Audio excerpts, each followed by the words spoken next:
India versus America T20 మ్యాచ్లో అనేకమైన రికార్డులకి వేదికగా అయింది.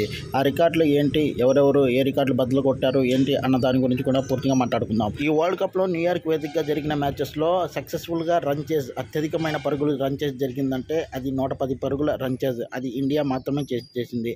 మిగిలిన టీమ్స్ 104, 103 అలా రన్ చేసినాయి. కానీ 110 పరుగులు రన్ చేసి అనేది భారత్ ఇప్పుడు రన్ చేసి ఒక చరిత్ర సృష్టించింది. మొదటి 10 ఓవర్లలో భారత్ చేసిన అతి తక్కువ పరుగులు ఒకసారి చూస్తే 2016లో 42 పరుగులు చేసింది 10 ఓవర్లలో, 2022లో 45, 2010లో 47, 6 వికెట్లు కోల్పోయి 2024లో ఈరోజు 47 పరుగులు చేసింది, 3 వికెట్లు కోల్పోయి. మ్యాచ్కి ముందు అమెరికా అసలు భారత్కి ఎంతలా పోటీ ఇవ్వగలుగుతుందా అని ఎవరు కూడా ఊహించలేదు. కానీ చాలా అద్భుతంగా అయితే ఆ ప్లేయర్స్ ఆడారు, మంచి పోటీ అయితే ఇచ్చారు.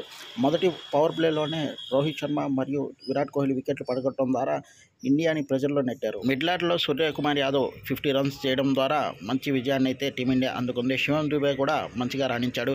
ఇక బౌలర్స్లో హర్షదీప్ సింగ్ అద్భుతమైన ప్రదర్శన చూపించాడు. ఇండియా తరపున 4 వికెట్లు తీసి కేవలం 9 పరుగులు మాత్రమే ఇచ్చి టీ20లో అత్యుత్తమ బౌలింగ్ ప్రదర్శన చూపించిన వాళ్ళ జాబితాలో మొదటి పొజిషన్లో నిలిచాడు హర్షదీప్ సింగ్. ఇక ఇంటర్నేషనల్ టీ20లో అతి ఎక్కువ బంతులు ఎదుర్కొని హాఫ్ సెంచరీ నమోదు చేసిన వాళ్ళ జాబితా ఒకసారి చూస్తే మహమ్మద్ రిజ్వాన్ 2024లో 52 బంతులు ఫేస్ చేసి హాఫ్ సెంచరీ నమోదు చేస్తే, డేవిడ్ మిల్లర్ 50 బంతులు ఎదుర్కొని హాఫ్ సెంచరీ నమోదు చేశాడు. డేవెన్ స్మిత్ 49 బంతులు, డేవిడ్ హస్సీ 49 బంతులు, లేటెస్ట్గా సూర్యకుమార్ యాదవ్ 49 బంతుల్లో హాఫ్ సెంచరీ నమోదు చేశారు. భారత్ బ్యాటింగ్లో ఏదైనా లోటు ఉందంటే విరాట్ కోహ్లీ పర్ఫార్మెన్స్ ఈ వరల్డ్ కప్లో ఆశించిన స్థాయిలో లేదు. ఎందుకంటే తను ఆడిన 3 మ్యాచెస్లో కూడా సింగిల్ డిజిట్ స్కోర్ చేశాడు. అమెరికాతో మ్యాచ్లో డక్అవుట్ అయిపోయాడు. భారత్కి పాజిటివ్ విషయం ఏమిటంటే హార్దిక్ పాండ్యా కంటిన్యూస్గా తనైతే పర్ఫార్మెన్స్ మెరుగుపరుచుకుంటా ఉన్నాడు. ఈ మ్యాచ్లో అయితే ఏకంగా ఒక మెయిడిన్ ఓవర్ వేసి 4 ఓవర్లో 14 పరుగులు మాత్రమే ఇచ్చి 2 వికెట్లు తీశాడు. భారత ప్రధాన బౌలర్ బుమ్రా విఫలమైన హార్దిక్ పాండ్యా అద్భుతమైన బౌలింగ్ అటాక్తో భారత్ని ఆదుకున్నాడని చెప్పాలి. భారత్ అమెరికా మధ్య మ్యాచ్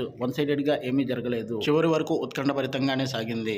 చివరకు సూర్యకుమార్ యాదవ్ మరియు శివం దుబే మంచి హిట్టింగ్ అందించడంతో 10 బంతులు మిగిలిండగానే భారత్ విజయ తీరానికి చేరింది. అమెరికా మరో 15-20 పరుగులు యాడ్ చేసి ఉంటే భారత్కి పరిస్థితులు మరీ క్లిష్టతరంగా మారి ఉండేవి. గత 3 మ్యాచ్ల నుంచి విరాట్ కోహ్లీ ఓపెనర్గా వచ్చి విఫలమవుతున్నాడు.